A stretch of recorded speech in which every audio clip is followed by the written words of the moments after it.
Sherman. Mr. Honeywell is here. Oh, wouldn't you know at a time like this? All right, tell Mr. Honeywell to come in. Good morning, Vern, my boy. VR, don't you know it's customary when the secretary's announcing you to wait until she tells you to go in?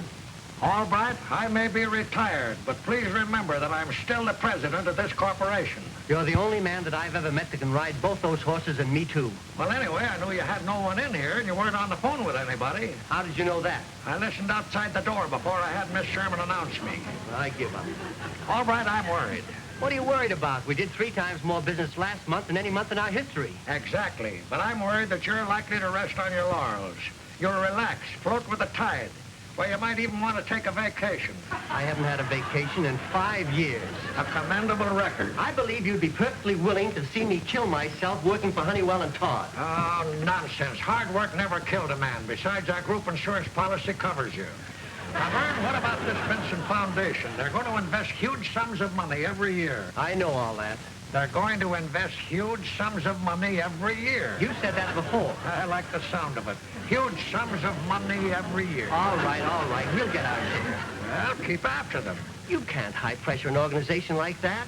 I don't believe they're ready to discuss investments yet. Well, make them ready. Wine them, dine them, but be sure you get your money's worth. Surprise, Dad. Hi, Mr. Honeywell. Hello, Margie.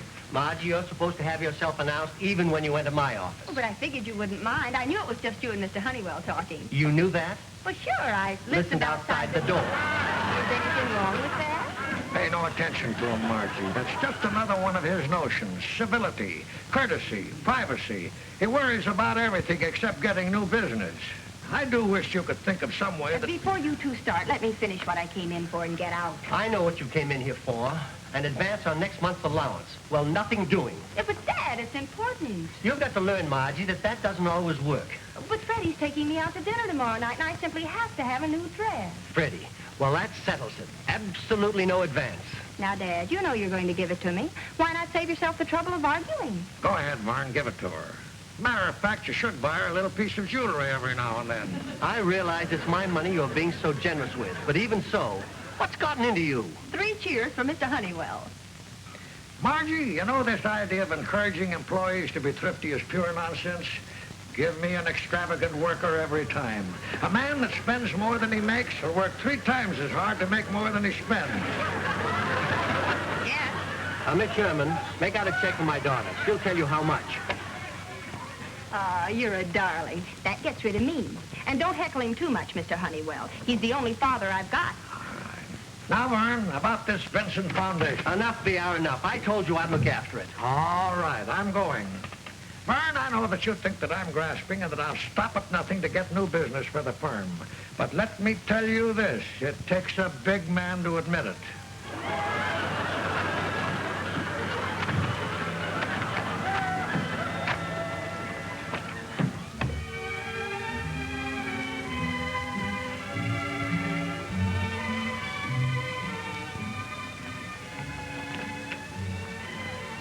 I told you I'm not ready to order yet. I'm waiting for a lady.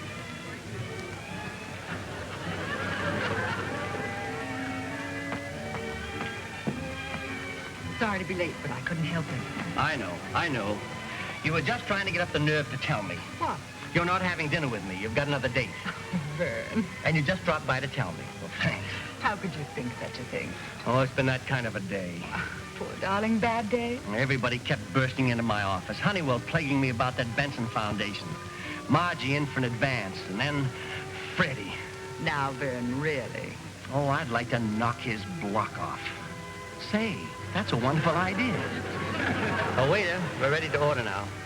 I suppose this is the wrong day to say this, but I think you're being very unreasonable about Freddie. Me? I'm as reasonable as the day is long. Outside of the fact that I think he's a good-for-nothing loafer, I don't think he's good enough for Margie. I'll tell you a little secret. No father thinks that any young man is good enough for his daughter. Well, that's nonsense. Is it? It certainly is. Why don't you try to find out what Freddie's for Margie to defend? And if you were to be friendly with him, well, she wouldn't have anything to defend him against. Me? Be friendly with him? Why, I'd have to act as if I liked him, and how could anybody like Freddie? I do. You mean that? Yes, I do. Well, all I can say to you is... Oh, no, you can't, Vern. What? You can't say that because then we'd both be angry, and there's no sense in that. See you tomorrow.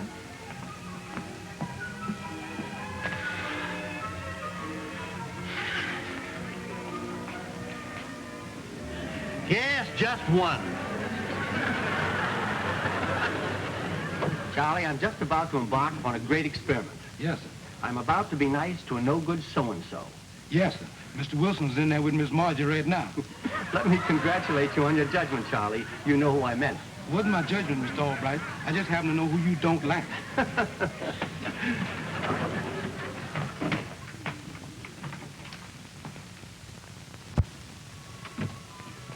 Margie! Yes? Hi, honey. Freddie keeping you company? That's nice. I'm glad you weren't left alone. Good night, Margie. Now go right ahead with your game. Don't let me disturb you. You don't think it's late? Not very. You don't think I ought to be going? Oh, don't rush off on my account. Mr. Albright, may I pull at your mustache? What? If it comes off, it's not you. Very funny. Go right ahead with your game, but don't step too late. Good night. He's cracking up. Do you think we ought to call a doctor? Mr. Honeywell's been writing him about getting that Benson Foundation account. The Benson Foundation? Mm-hmm. My father's just been made chairman of that. Freddie! Yeah, it won't be announced in the papers until next week. Freddie, baby, darling. Freddie? Okay, good. Baby, a little dangerous. Darling, then I know there's something you want me to do. But of course, Freddie, you can help Dad get their investment business. Margie, would you trade on my love for you just to help your father in business? Uh-huh.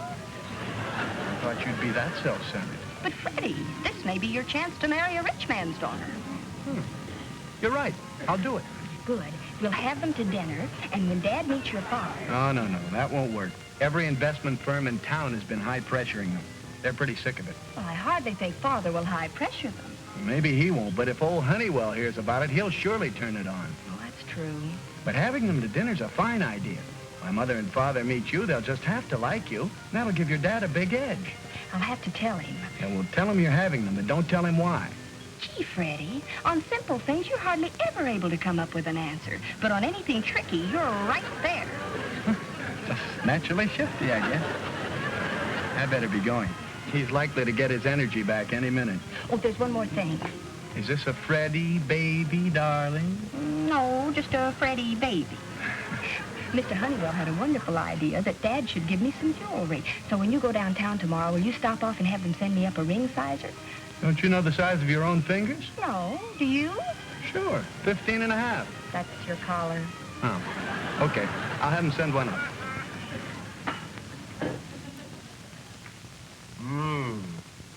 Wonderful coffee. You never miss, do you? Thank you, sir. You were awfully nice to Freddie last night. Freddie. I'm particularly glad that you were. And why are you particularly glad that I was? Oh, no reason. I just am, that's all. I like Freddie, and I'm glad you like him, too. This coffee is awful. Margie, have you changed our brand? Now, Dad, just because I mentioned Freddie's name. Oh, why didn't they call him Hubert or Wilbur? I'm getting tired of hating the sound of Freddie. Oh, you don't really dislike him. Anyway, try not to show it tonight. Tonight? Why? What's tonight? Freddie's parents are coming to dinner. What? Now, Dad, let's not argue. Now, look here. People only do that when... Now, be a good boy, and you'll be glad you did. Margie, I simply will not have them coming here and...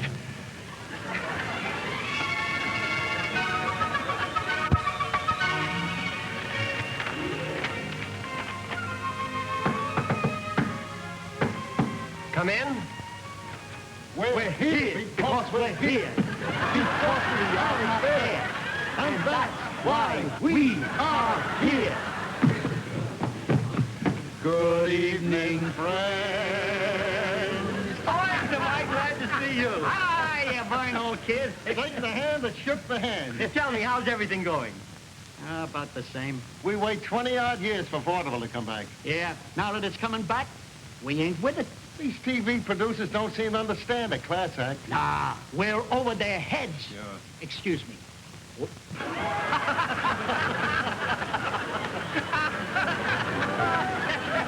right, Eddie. Very well done. Okay, come on, fellas, let's sit down. Yeah, thanks. Yeah, right. It kills me. Hey, a big shot at one of the networks spoke to us in the hall yesterday. Yeah, and what'd he He say? says, let me pass, I'm in a hurry. Well, don't worry, fellas, you're bound to hit. You had one of the greatest acts I've ever seen. That's when we had Mike. Yeah, we sure had a great act. Chauncey, the Dodger and Mike. Headliners. Yeah, money rolling in. You handling our investments. You boys were one of my first clients. Yeah, those were the days. Poor Mike. Yeah, what happened to him? He was hit with a car. He was hit by a Pierce arrow. Yeah, we tried out a lot of dogs after Mike, but the act was never the same. Yeah, dogs nowadays don't seem to have the talent that they used to. Oh, look, Vern, we come up to see you on a matter of some importance. How is the stock market holding up these days? Oh, it's doing pretty well. Oh, I'm glad to hear it. And the bond market holding up too, huh? Very strongly. Ah, fine, fine. Any particular reason that you boys are interested? Well, Vern, we were hoping that you'd be in a position to lend us $5. Oh, of course, anytime. My wallet's in my coat over there.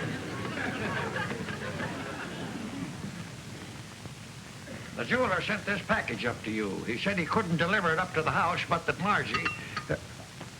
Oh, excuse me, gentlemen. I didn't know anyone else was here. You see, I should have listened at the door. I trust Mr. Albright has taken care of you. Oh, yes, everything's fine. Has he recommended Peruvian national bonds to you? Peruvian national bonds. VR, I don't think that these boys would be interested in, Vern, please don't interrupt me. These Peruvian nationals are a great investment. We've joined 2 other firms in underwriting the issue. They carry a good rate of interest, and they're backed up by a hydroelectric development that...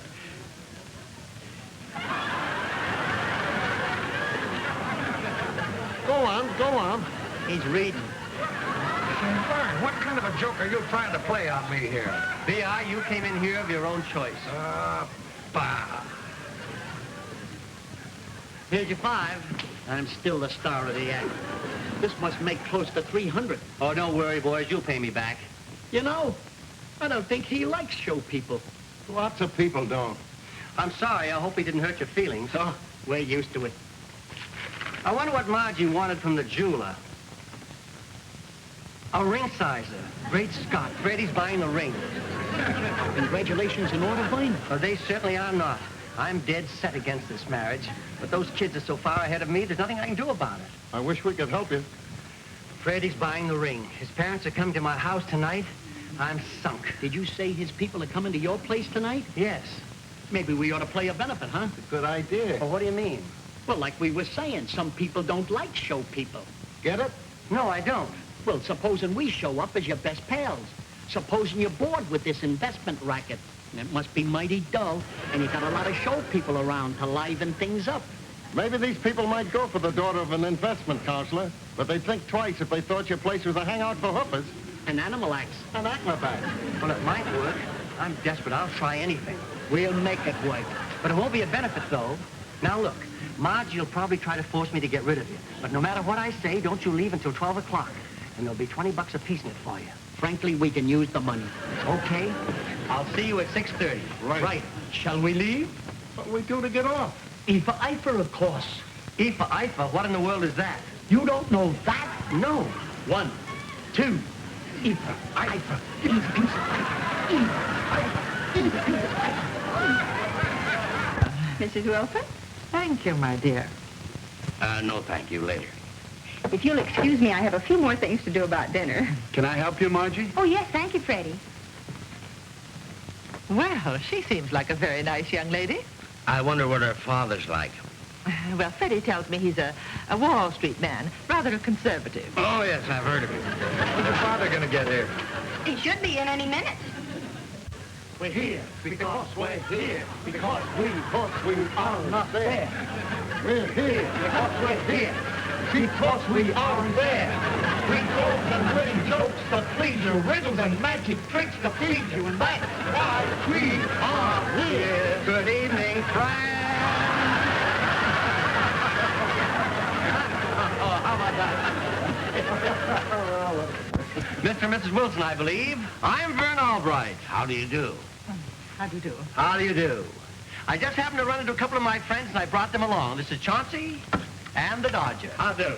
Hiya. Gentlemen, Say, haven't we met someplace before? I hardly think that's likely. Oh, no offense, sir. I thought there for a moment that we'd met. No, I guess not. Oh, the boys are a million laughs. You'll die. Oh, I'm sure. I know what I'll do. If they begin talking business, I'll start singing. Oh, Freddie, people don't suddenly burst into song in the living room. They don't? Of course not. Golden, golden because they look so neat. Golden slippers, golden slippers I was gonna wear to walk on the golden street. Golden slippers I was gonna wear because they look so neat. Golden slippers I was gonna wear to walk on the golden street. Good evening,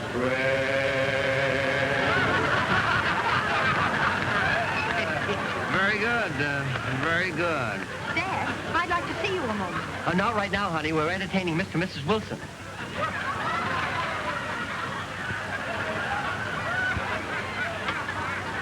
I suppose you think my hobby's rather odd. A bit. I can't help it. I just love show folks, and I like to have them around me all the time. All the time? I see nothing strange about it, Stephen. If that's what Mr. Albright wants, he should most certainly go ahead and have them. That's telling him, kiddo. My wife's name is not Kiddo. Sure. No offense, man. What's the name of your act? Well, it used to be Chauncey the Dodger and Mike. But we're trying to talk Vern into joining up. Then it'll be Chauncey the Dodger and Vern.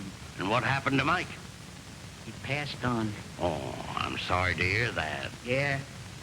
He was running away from a Great Dane and a car hit him. Well, that's a peculiar way to meet up with an accident. For an Airedale? Oh, Mike was a dog. Mike was a great performer who just happened to be a canine. Oh, so Mr. Albright is taking the place of... Nobody can take Mike's place. Well, if yours is a singing and dancing act, what did the dog do? He narrated it. But there's more to the act than just songs. We're going to give him a full variety bill. Dances, prestidigitation, and Risley. What in the world is Risley? Foot juggling. Show him one of our magic routines, Vern. Okay. Have you got a watch, Mr. Wilson? Yeah. And a very valuable one here. Be careful with it. Chauncey, get me a chair. Mrs. Wilson, would you be sore if I asked you a question? No, of course not. What is it? Did you ever have anything to do with Captain Gibson's trained seals? Captain Gibson's trained seals. Really? No offense meant, kiddo. What's got you so angry? Dad, trying to make an impression like that on your parents. Well, I was just thinking it's one of the smartest things I've ever seen him do. What? Sure, Mother's loving every minute of it. He must have found out about Dad heading the foundation. And is he a smooth guy? He knows he can't get around Pop, so he makes a big hit with Mother. She likes it? Oh, she's loving every minute of it. Why, the old smarty. I wonder how he knew she would. The watch. I met another friend at luncheon today who invented this trick. He showed it to me. He had a little pattern that went with it. The more you look, the less you see. I really need a hammer, but a heavy bookend will do. No. Don't worry, Stevie. My friend did this before the crowned heads of Europe. My friend never missed. And now the bookend. Here it is, Dad. Professor? 1, 2. I wish my friend were here. My beautiful watch.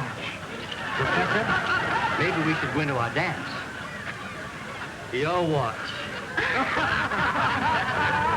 If you think this is funny, you should have been here the night the acrobats were here.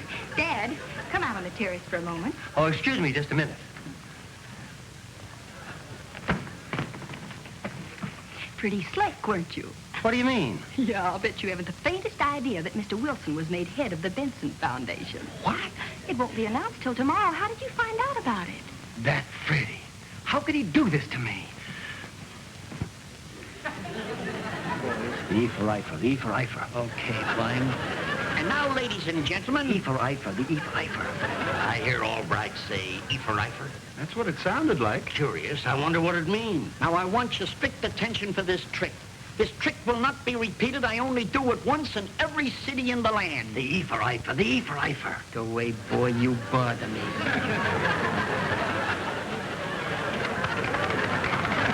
Trixie! I know I've met you before. It's Trixie. You're right.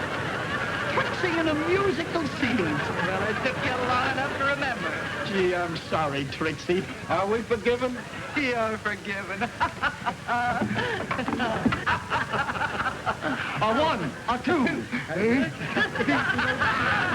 Oh, like the old days. Like the old days. Trixie, you're looking wonderful. Well, you boys have held up pretty well yourselves. Tell me, Albright, just what does E for Eifer mean? E for Eifer. Really, Stephen, for a brilliant man, you are amazingly uninformed. E for Eifer means to take it on the Arthur Duffy. Come on, boys. A one, a two, E for Eifer. E the piece of Eifer. E for Eifer. E the piece of Eifer. You know, Albright, this is really very thoughtful of you. I haven't seen my wife have such a good time in years. Oh, it was nothing at all. I'm glad she's having a good time. Well, she certainly is enjoying herself. You know, I was very suspicious of you, Albright. Of me? Yes, you see, I'm a rabid Vaudeville fan. That's where I met my wife, and I thought you had heard about it, and you were catering to us. Well, why would I do that? There's a development in regard to the Benson Foundation that will be announced tomorrow. Just call me up as soon as you read the announcement, and I may have something of interest for you. Oh, I'll be glad to call you. Good. Good. Because we aren't there. And that's why we are